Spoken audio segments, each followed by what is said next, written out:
Comment un porte-avions américain est-il protégé, même lorsque les menaces surviennent simultanément et à quelques secondes d'intervalle? Quels sont les équipements à l'intérieur qui peuvent détecter et arrêter les missiles et les drones avant qu'ils ne frappent?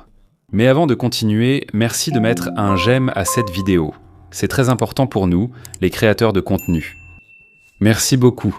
À première vue, la puissance de ces navires semble suffisante, parce qu'ils peuvent transporter jusqu'à 75 avions, comme le F-35 Lightning II et le FA-18 Super Hornet, sans oublier les avions de détection et de brouillage contre l'ennemi. Le vrai secret réside à l'intérieur du porte-avions, où se trouvent l'un des systèmes capables de détecter, intercepter et détruire les menaces avant qu'elles n'atteignent leur cible. Et lorsque tous ces systèmes sont combinés, c'est là que tu comprends pourquoi jusqu'à présent, aucune marine moderne n'a réellement réussi à couler un porte-avions américain. Il y a 5 principales défenses cachées. Chacun de ces porte-avions joue un rôle essentiel. Mais ils sont tous connectés et travaillent ensemble pour former une défense solide qu'il est presque impossible de franchir. Au centre de tout cela se trouve le Ship Self-Defense System ou SSDS, qui agit comme le cerveau de la défense du navire. Peu importe la puissance de son attaque, il doit toujours se protéger contre les missiles, drones et torpilles qui approchent, non. Oui, ils peuvent faire décoller immédiatement des avions de chasse. En utilisant ce qu'on appelle le Ready 5, où les avions sont déjà prêts, avec un pilote à bord, armé et capable de décoller en moins de 5 minutes, mais ce n'est pas toujours suffisant, surtout s'il manque de temps ou si de nombreuses menaces arrivent en même temps. Dans ce cas, une simple défense ne suffit plus. D'où l'usage d'une défense multicouche par le porte-avions. Cela signifie qu'il y a plusieurs couches de protection, et c'est le SSDS qui contrôle tout cela, non seulement sur le porte-avions, mais aussi sur d'autres grands navires qui ne disposent pas du système de combat Aegis.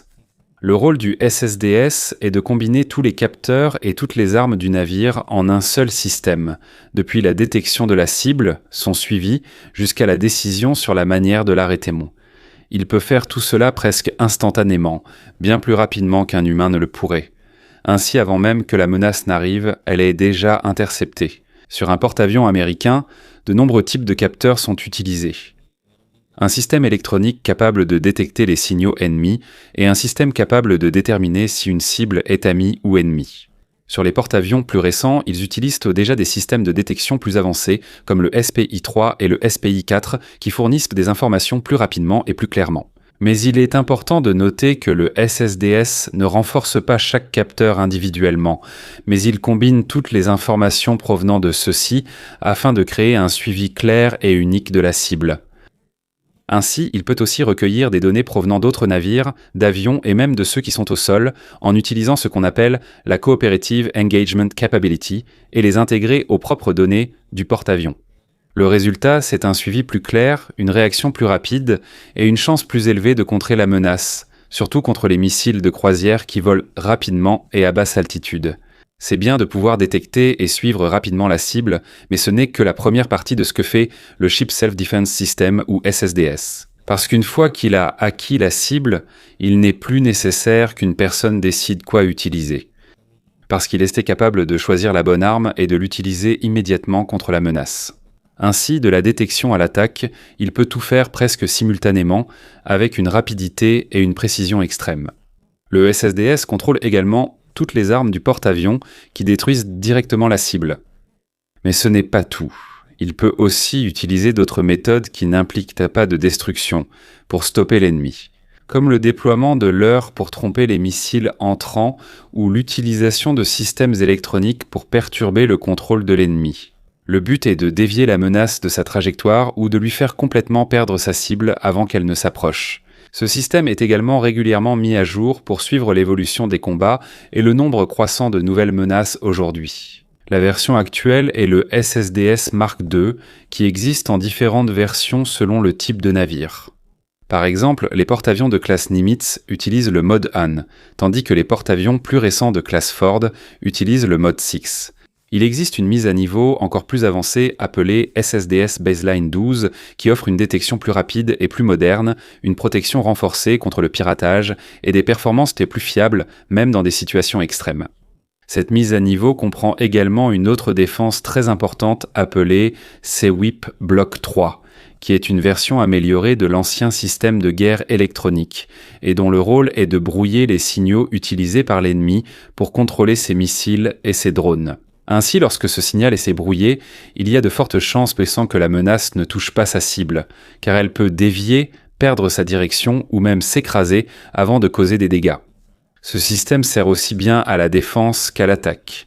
Il peut perturber ou affaiblir le système ennemi et désorganiser leur coordination, donc avant même qu'ils ne s'approchent, leurs armes sont déjà désorientées et leur attaque s'affaiblit. L'ANSLQ-32, connu sous le nom de Slick-32, est le principal système de guerre électronique de la marine américaine depuis la fin des années 1970. Il est utilisé sur presque tous les porte-avions américains, car il peut détecter immédiatement les menaces entrantes, analyser leur signal et donner l'alerte. Il peut également protéger le navire contre les missiles anti-navires grâce à sa large couverture, sa capacité à détecter rapidement la direction et à traiter plusieurs cibles simultanément. On peut donc dire que même dans sa version ancienne, il possède déjà des capacités complètes, mais celles-ci ont encore été renforcées avec la nouvelle mise à niveau SEWIP Block 3. Grâce à cela, la capacité du porte-avions à se défendre contre les missiles et les drones devient pratiquement illimitée, sans avoir à utiliser d'armes physiques. Comme les intercepteurs de missiles, ils peuvent ainsi conserver leurs armes coûteuses pour l'attaque au lieu de les épuiser simplement pour se défendre contre des menaces moins chères. Ce système utilise une technologie de détection avancée capable d'émettre un signal puissant à large couverture dans toutes les directions. Il peut ainsi perturber le contrôle de l'ennemi depuis différentes directions. Même si sa portée exacte n'est pas révélée, il est clair qu'il peut détecter les avions et les missiles à l'avance. Grâce à la grande sensibilité de ses capteurs et à la large gamme de fréquences qu'il peut couvrir, il peut détecter les menaces très tôt et réagir immédiatement. Il peut aussi fonctionner avec des versions plus anciennes. Comme le bloc d'Ixote, ils peuvent ensemble brouiller les signaux ennemis tout en combinant la détection, l'analyse et les contre-mesures dans un seul système où la véritable bataille ne concerne pas seulement la puissance, mais aussi le contrôle de l'information et des signaux. L'allié devient encore plus performant. La capacité du SEWIP Block 3 réside dans le fait qu'il peut émettre un signal très concentré et direct, capable d'atteindre la cible même à longue distance. Grâce à cela, il peut brouiller les missiles entrants et le système de l'ennemi, ce qui fait perdre la direction de leurs armes avant même qu'elles ne s'approchent. Ce système ne sert pas seulement à protéger le porte-avions lui-même, car il peut aussi aider l'ensemble de la flotte. Donc même si un autre navire est la cible, il peut toujours intervenir et aider à la défense, et cela a été encore amélioré car il a été rendu compatible avec différents systèmes. Même les futurs systèmes qui ne sont pas encore utilisés aujourd'hui pourront facilement être connectés à un réseau militaire plus large, où toutes les unités sont unies et partagent des informations en temps réel. Ces capacités ne s'arrêtent pas là. Il est également capable d'utiliser l'IA et des méthodes plus avancées de gestion des signaux pour faire face à de nouvelles menaces comme les attaques simultanées de drones. Il ajuste également automatiquement sa façon de contrer l'ennemi en utilisant les algorithmes Sparta. Dans les combats modernes, où le contrôle du signal et de l'information est crucial, c'est l'une des parties les plus importantes de la défense du porte-avions. C'est comme une seconde couche derrière le système d'autodéfense du navire, et c'est aussi celle qui a la plus grande portée en matière d'interception des menaces. Maintenant, parlons du niveau suivant de la défense, la puissance directe des armes, et c'est ici qu'intervient le RIMSANT 16 Rolling Airframe Missile, ou RAM qui est un missile léger. Mais c'est un missile rapide qui peut répondre immédiatement à la menace, et qui n'a plus besoin d'être guidé après son lancement. Parce qu'une fois qu'il est sans lancé, il va automatiquement chercher et frapper la cible. Il a été conçu par les États-Unis et l'Allemagne pour la défense rapprochée. Ainsi, sa principale mission est de détruire les missiles anti-navires, les drones, les avions et autres menaces qui ont réussi à passer les défenses à plus longue portée. Ce n'est pas un simple missile ordinaire, car on voit clairement à son utilisation à quel point il est important pour la défense. Le RIM-116 Rolling Airframe Missile a été utilisé pour la première fois en 1992 et depuis, il a connu différentes versions comme le Black 0, Black 1 et Black 2. Et il est déjà utilisé sur plus de 100 navires provenant de différents pays, dont les États-Unis, l'Allemagne, le Japon, la Corée du Sud, la Grèce, la Turquie, l'Égypte, l'Arabie Saoudite, les Émirats Arabes Unis, le Mexique et d'autres alliés. Il équipe aussi tous les super porte-avions américains comme ultime défense si une menace franchit les autres systèmes. Même si sa vitesse exacte n'est pas précisée, on sait qu'il est supersonique ou même plus rapide que le son, et sa portée est d'environ 6 miles selon la version. Il transporte une ogive explosive d'environ 7,9 livres capable de causer d'importants dégâts en cas d'impact. L'une des particularités de ce missile est sa manière de frapper sa cible. Il dispose de 3 modes de guidage. Il peut suivre le signal de l'ennemi, la chaleur ou une combinaison des deux. Habituellement, il suit d'abord le signal, puis, lorsqu'il est proche, il passe à la recherche de la chaleur pour garantir un impact précis, même si l'ennemi désactive son système. Grâce à cela, la cible a très peu de chances de s'échapper, même si elle essaie d'éviter ou de se cacher. Un autre grand avantage, c'est ce qu'on appelle le tir et oubli. Cela signifie qu'une fois lancé, il n'a plus besoin de l'aide du navire car il poursuivra et frappera la cible de lui-même, ce qui réduit la charge du système d'autodéfense du navire et lui permet de se concentrer sur d'autres menaces. Ce missile est lancé à l'aide du lanceur Mk-49 et peut attaquer en seulement quelques secondes après avoir repéré la cible, ce qui est très important pour la défense finale du porte-avions. Et ce lanceur peut même être installé sur un pont exigu. Sans nécessiter de grandes modifications sur le navire, il peut lancer 21 missiles à la suite, ce qui permet de faire face simultanément à de nombreuses menaces presque instantanément. Grâce à la combinaison de la rapidité, de la précision de ciblage et du nombre de missiles pouvant être lancés, il devient extrêmement efficace, surtout contre les missiles à basse altitude, connus pour être difficiles à détecter et à intercepter. La raison pour laquelle le RIM-116 Rolling Airframe Missile est si efficace, c'est parce qu'il doit l'être, étant donné qu'il est surtout connu pour ses mouvements simples. Cela aide grandement à rendre sa trajectoire plus rapide, plus précise et mieux contrôlée pendant qu'il poursuit sa cible. Pendant que le missile tourne, il utilise ses petites ailes à l'avant. Cela lui permet de se déplacer dans n'importe quelle direction sans avoir besoin de pièces complexes. Dans la version Black II, il y a 4 ailes pour un meilleur contrôle, contre seulement 2 dans l'ancienne version. Grâce à cette rotation, il peut effectuer des virages brusques même si la cible est très rapide, même si l'ennemi se déplace rapidement et de manière imprévisible. Même des missiles supersoniques, il peut toujours les poursuivre et les intercepter. Mais ce n'est pas seulement la vitesse et les mouvements qui rendent ce missile puissant. La rotation aide aussi beaucoup pour qu'il atteigne la cible avec plus de précision. En tournant, il scanne les environs sous différents angles pour savoir d'où vient le signal de l'ennemi. D'habitude, il faut des équipements lourds et coûteux pour faire ça, mais grâce à cette méthode simple de rotation, il n'y a plus besoin d'une installation aussi compliquée. Le missile devient plus simple, plus léger et plus rapide, mais ses performances ne diminuent pas pour autant. En ce qui concerne le prix, même si on dit qu'il est moins cher que les autres missiles haut de gamme, un seul coûte encore 900 000 $, et cela n'inclut pas encore les coûts du navire, de la maintenance et de l'équipage. Mais si l'on parle d'efficacité, on dit que son taux de réussite est de 95%. Cela signifie que l'atteinte de la cible est presque assurée, donc même si c'est cher, ça en vaut quand même la peine.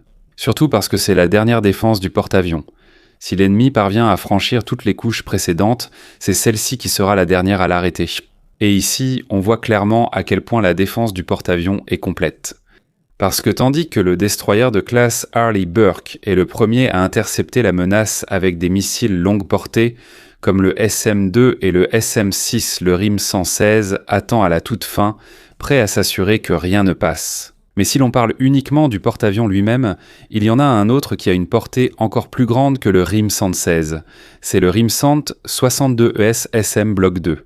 Si tu y réfléchis, c'est la deuxième ligne de défense du porte-avions. Ce n'est pas aussi loin que les missiles des navires d'escorte, mais c'est plus éloigné que la dernière défense. C'est pourquoi tu peux l'appeler une protection à moyenne portée. Le SSM Block 2 a été fabriqué par Raytheon pour l'US Navy et ses alliés de l'OTAN.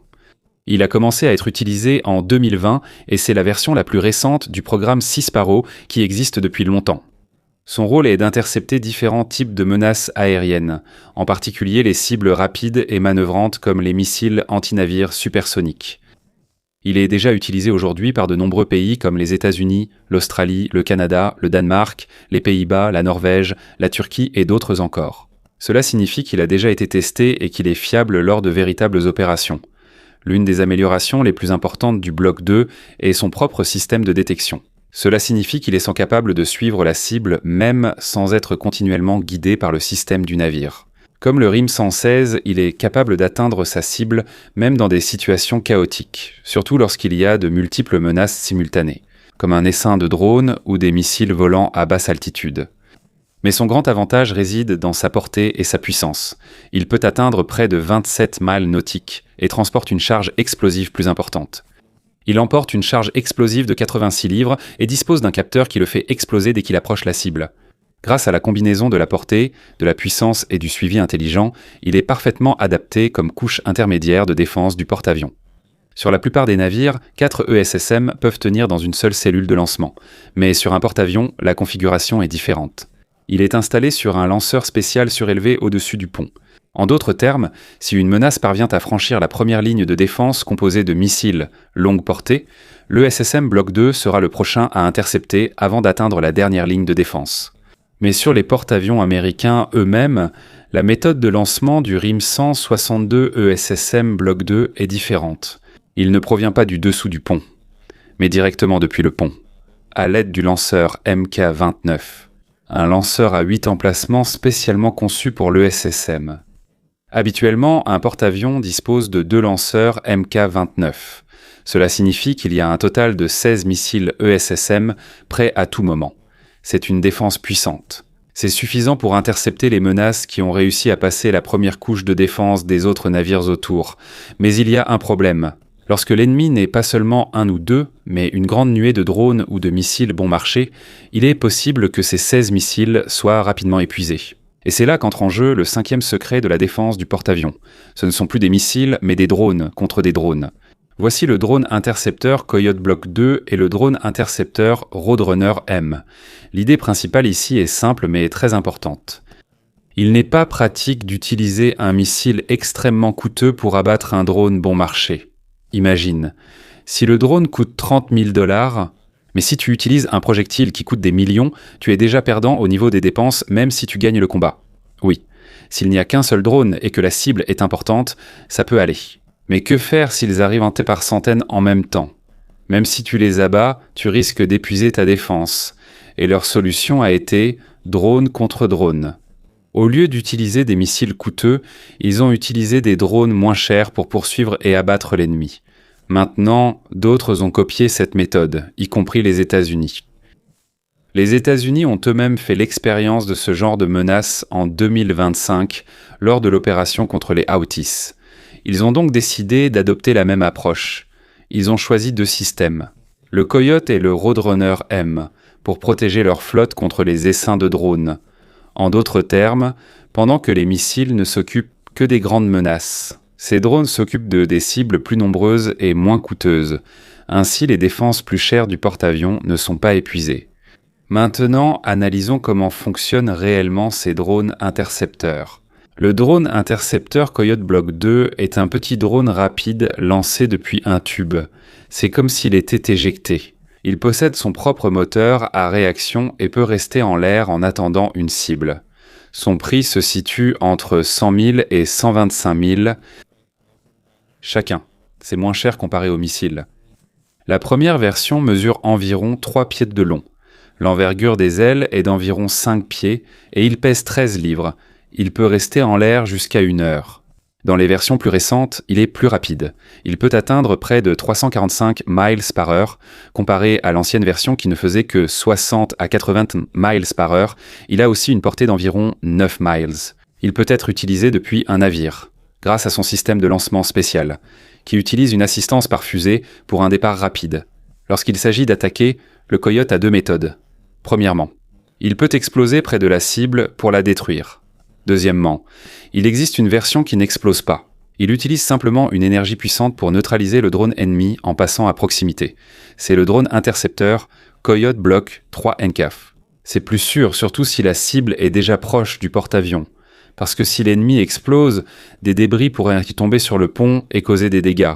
Mais avec cette version, le drone est littéralement juste neutralisé. Pas d'explosion, pas de collision. Encore mieux, après la mission, il peut revenir et être récupéré avec un filet. Ensuite, il peut être réutilisé. C'est un tout autre niveau comparé à un missile qui ne peut être utilisé qu'une seule fois. Maintenant, passons à une option plus avancée. Le drone intercepteur Roadrunner M. Il est plus grand, environ 1,5 m de long et utilise 2 petits. Il a aussi la capacité de manœuvrer de façon plus agressive grâce à son système de contrôle spécial. Il transporte une puissante charge explosive. Et selon son fabricant, il peut transporter une charge plus lourde. Il a une portée plus longue et il est plus rapide que les autres modèles similaires. Mais il est aussi plus cher. Environ 500 000 $ chacun. Mais il a un grand avantage, contrairement à la plupart des intercepteurs qui explosent immédiatement. Le Roadrunner peut revenir s'il n'a pas été utilisé. Il décolle directement vers le haut depuis son propre nid, qui ressemble à une petite base. Et s'il n'était plus nécessaire, il reviendra et atterrira verticalement sur ses propres piétaux d'atterrissage. Cela signifie que l'argent n'est pas gaspillé si on ne l'utilise pas. Dans l'ensemble, ces 2 drones montrent la nouvelle direction du combat. Il ne s'agit pas seulement de puissance, mais aussi de praticité. Moins cher, plus flexible et capable de faire face à la menace la plus courante aujourd'hui. L'essaim de petits drones, mais dangereux. Un facteur important qui a poussé la marine américaine à choisir le drone intercepteur Coyote Block 3 NK et le drone intercepteur Roadrunner M, c'est leur capacité à être réutilisés. De nos jours, il ne suffit plus d'être puissant. Il faut aussi être pratique. Et c'est là que ces 2 drones excellent. Ils sont tous les 2 capables de fournir une défense multicouche contre un essaim de drones, mais à un coût bien inférieur à celui des missiles traditionnels. Pour que tu puisses voir la différence. Le RIM-SANT 62 Evolved. Le missile Sparrow Block 2 coûte environ 1,5 million de $ pièce. Le SM-2 est à près de 2 millions de $. Et le SM-6 dépasse les 4 millions de $ chacun. Maintenant, compare ça au Roadrunner M qui coûte à peine 500 000 $. C'est presque la moitié du prix du RIM-116 Rolling Airframe Missile et 3 fois moins cher que le SSM. Quant au Coyote, il est encore moins cher que ça. Il y a une différence de 3 à 4 fois. Donc si on parle de coût par rapport au résultat, il est évident pourquoi c'est celui-ci qui a été choisi. Mais il y a un hic. Ces drones ne sont pas directement installés sur le porte-avions lui-même. À la place, ils sont déployés sur les navires d'escorte comme le destroyer de classe Harley Burke, qui accompagne le groupe aéronaval. Mais même ainsi, leur efficacité n'est pas diminuée. Ils peuvent être immédiatement dans les airs lorsque la flotte se trouve dans une zone dangereuse. Lorsqu'une menace est détectée, ils sont rapidement envoyés. Et ils interviennent immédiatement pour l'intercepter. Ils peuvent enfoncer vers la cible ou attendre en vol jusqu'à repérer quelque chose. S'il n'y a rien, ils reviennent et sont réutilisables.